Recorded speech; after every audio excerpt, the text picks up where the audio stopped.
Hey, this is Anney. And Samantha. And welcome to Stuff I Never Told You, a production of iHeartRadio.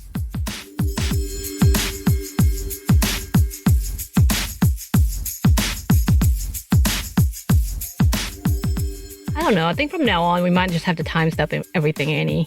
Probably. Because of the way that everything is feeling like it's in turmoil and crisis, we may need to have... I feel like, and I was going to say this in our past episode, I feel like we're going to be in battle mode constantly. So in my old job, I could never address the root of the issue because we were always constantly putting out fires, immediate fires, that nothing could be solved, especially for a caseworker. I think that's where we're going to be at as intersectional feminist podcasts. I think that's just the constant that we're going to have to address issues in a timely manner and that we're about to be at current events instead of just educational, which is typically what we'd like to do. Don't get me wrong, we still will, because we're going to need those breaks too, y'all. Yeah. And also, by the time something is published, oftentimes we're already out of sync with the news. We're already outdated. But with that, we're going to put timestamps a lot more. Today is November 8th. Technically, Monday, if you're listening to this on the chronological order. I know a lot of people like to listen to the shorter episodes anyway, which half the time Monday minis are no longer minis. But anyway, with that, we know you are listening to it a little later, so things are changing. Hopefully we'll get some more information. There's a lot of stuff that's happening that I can't keep up with. Including more results, possible conspiracy theories, actual truths. There's so many things happening that trying to decipher through all the information is getting difficult, especially right now. So with that, as much as we want to crawl into a fetal position and just sleep through the next 4 or 5 years, we know we can't.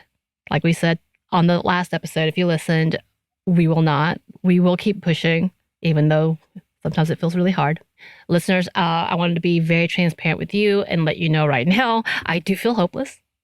And I say this with a smile because I don't know how else to address this without crying again.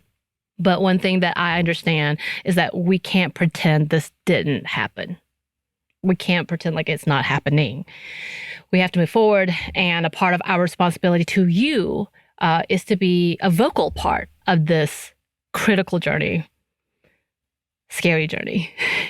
It's scary. As we've already talked about how we are doing and how we are overwhelmed, we will bypass that for now.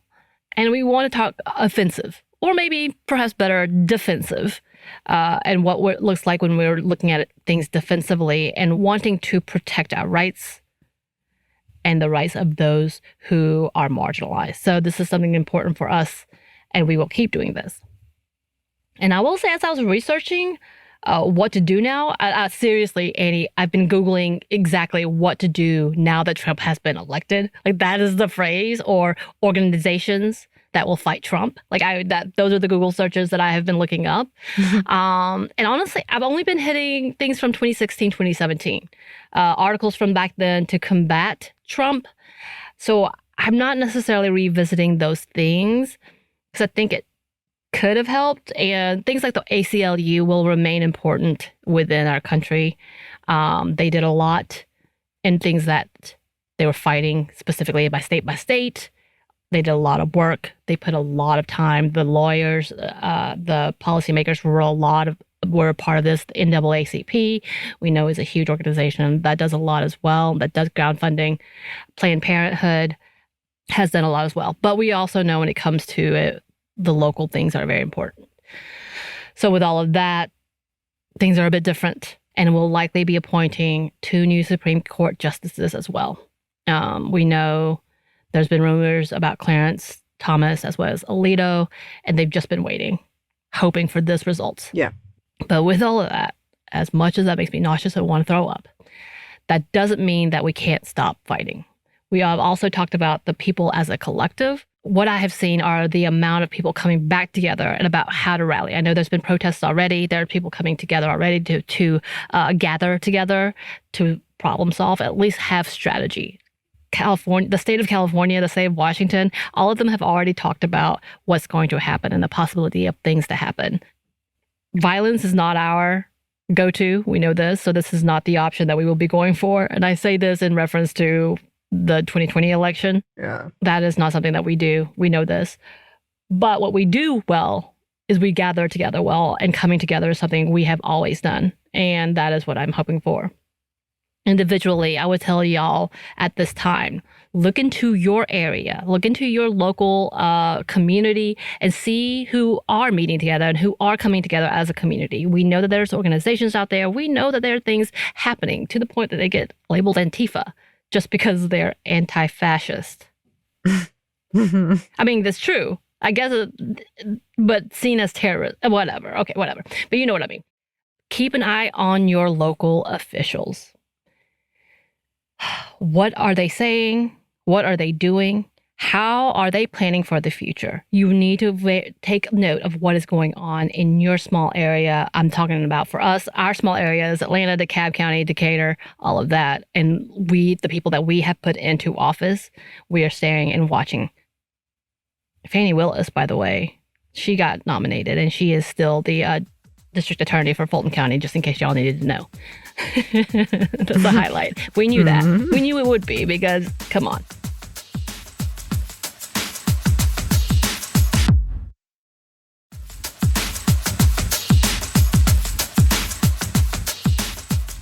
Support small businesses. So there's conversation constantly about boycotting and doing these things and trying to stay away from capitalistic ideas, especially right now in seeing who is supporting what and why they're supporting it.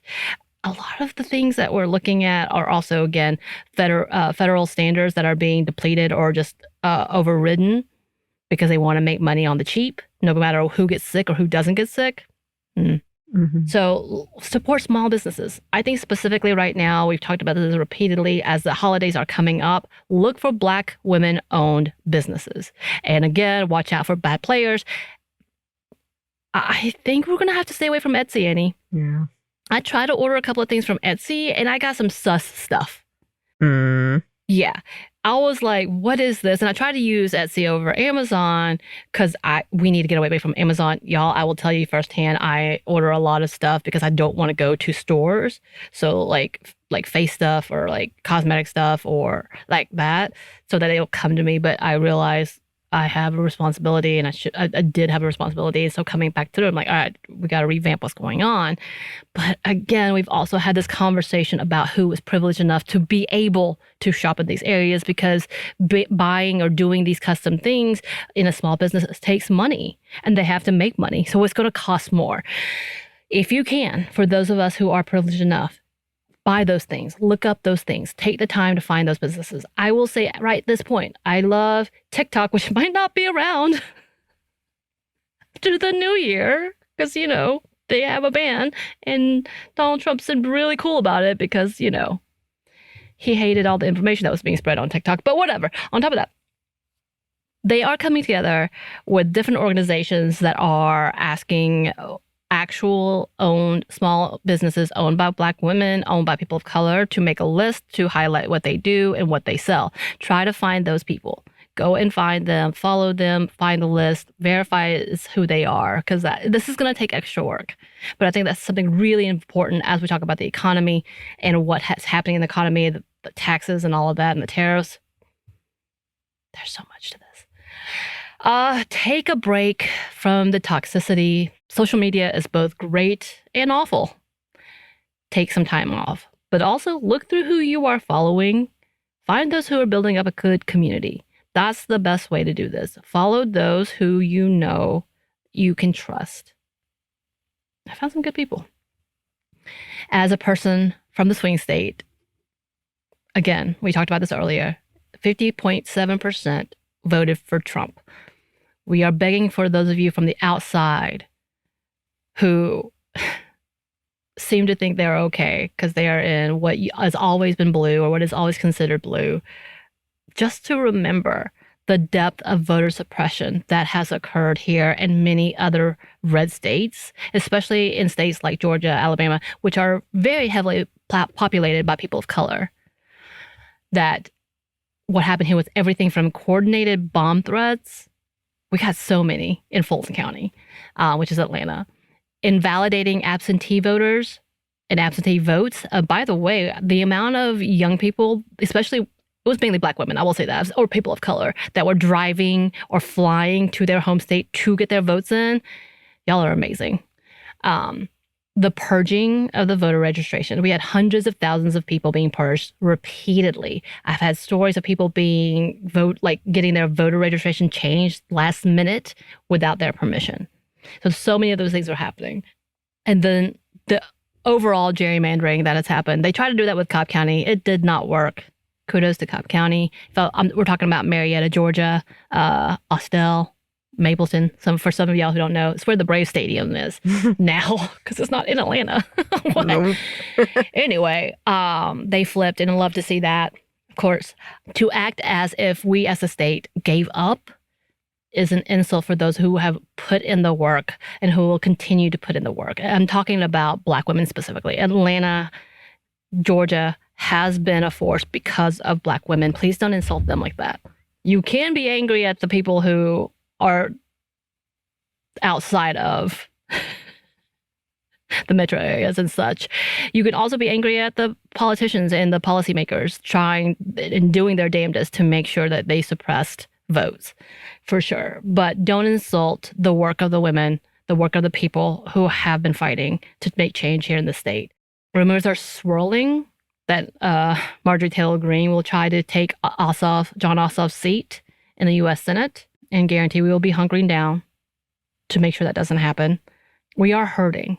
In this state, we are hurting just as much as everyone else. We've been affected here, and we are tired, but we are still working. So please remember that.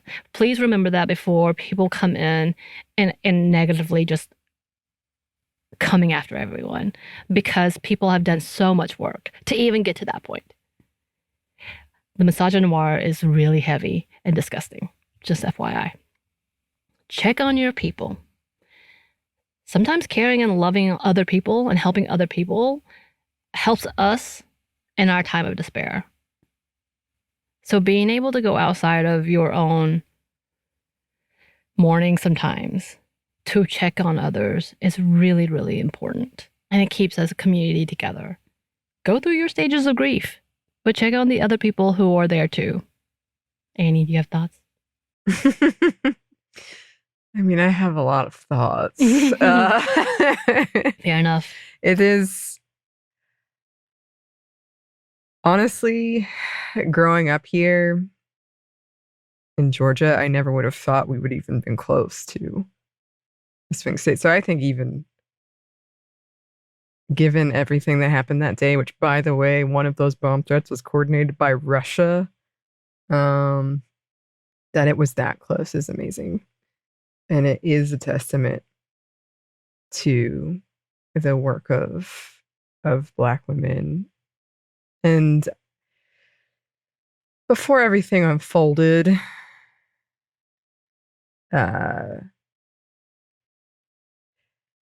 we were having this community. I was texting back and forth with all my friends, and we were all worried and all of this. But a lot of people from other countries were sending these messages in all kinds of spaces, like, hey, American women, we're thinking of you, or just really kind things. So it is very welcome. Something as small as that is very welcomed. And it is true, like, check on the people in your life. And that can sometimes be hard to manage when you're going through crisis. Then you have to sort of balance that. But a lot of people I know are going through crisis. And even if it is just like, hey, thinking of you, that can mean a lot to somebody. Right.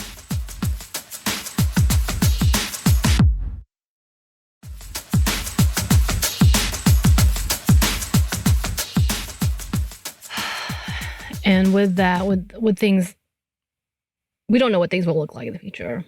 But for us in SMNTY, this is what our thoughts are, that we will keep fighting and speaking out. As an intersectional feminist show, we will do, as the show has always done, talk about the issues at hand, the history of the people who have made change for the better or for the worst, and continuing to walk with you in this journey. And when I say the worst, and what I mean is so that we don't forget the ugly history as well, because that is just as important as the good history. We know this. And again, we know that critical race theory has gotten so misconstrued as an attack instead of history, which is interesting. But we are going to make sure that we include all of that in the conversation. We will continue to research and work in collaboration to dismantle the oppressive system and to undo the misinformation and disinformation that have helped to uphold the current oppressive systems. And we want to hear from you. Hear what you need and what is important from you. But with that, we ask that you also be open to hear from others, especially those in the marginalized communities, and be uncomfortable with some hard truths that many of us want to pretend doesn't exist or didn't realize it existed. Privilege exists, and there is a hierarchy in the system. The question is, how is that privilege used, and are you willing to lose it for the sake of this community? I think there's been a lot in conversation. Again, we're not coming into this as a blame game. We're not coming into this with like blaming or victimizing one group or any of that, or villainizing another group. What we're wanting to do is be honest, transparent, and open, and that includes making you feel uncomfortable. I know a chunk of our listeners are white women. I have had women send emails to me saying that they are upset with me for using the word white women. I laugh because it kind of was like, huh? But why are you offended by that term? You are a white woman. Obviously, if you're responding in a way that you're offended that I refer to you that way. I don't think she listens anymore. I'm sure she doesn't. I'm gonna assume she doesn't. But with that, we also know that you have been trying to work for the betterment of the entirety of the community, and you understand what it takes to be an intersectional feminist. So I will say, if terms like white women, or if terms in which we ask why a chunk and majority of, and I know again, it's not our listeners for the most part, I would be shocked. I think they let us go a long time ago. Mhm. But for those who voted for Trump, the fact that it was majority white women, once again, majority of all white men, majority of Latino men, and I guess Asian men now, like what the... that we have to have these conversations of why people of color are questioning allyship in general. Why Black women are having to question everyone. And why so many people are okay with their destruction. Why women in general are okay with men or a government owning our bodies. Or why people of color or immigrants are like, nah, I'm one of the good ones. I'll be fine here. Baby, you're about to be gone. And I hate that for you. I hate that for your family. I hate that we are in this place. So with that, as a person of empathy, as people of empathy, we want to make sure not only are we holding people accountable who are making questionable choices, but we still want to fight for you. And we ask the same. With that, we ask that we all still stand uncomfortably in this results that we did not want and unite in order to... You can't undo it, I guess. We can't really just make it better in the future. And try to do better for the future.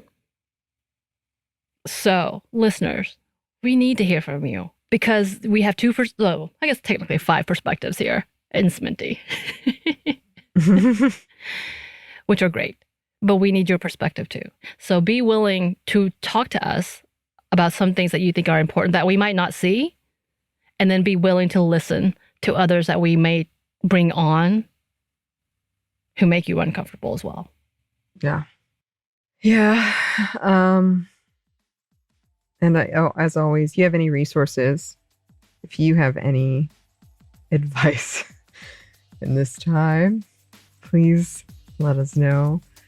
You can email us at stephanie@momstuff@iheartmedia.com. You can find us on Twitter at momstuffpodcast, or on Instagram and TikTok at Stuff Will Never Told You. We're also on YouTube. We have a TeePublic page, and we have a book you can get wherever you get your books. Thanks as always to our super producer Christina, our executive producer Maya, and our contributor Joey. Thank you. And thanks to you for listening. Stuff I'll Never Told You is a production of iHeartRadio. For more podcasts from iHeartRadio, you can check out the iHeartRadio app, Apple Podcasts, or wherever you listen to your favorite shows.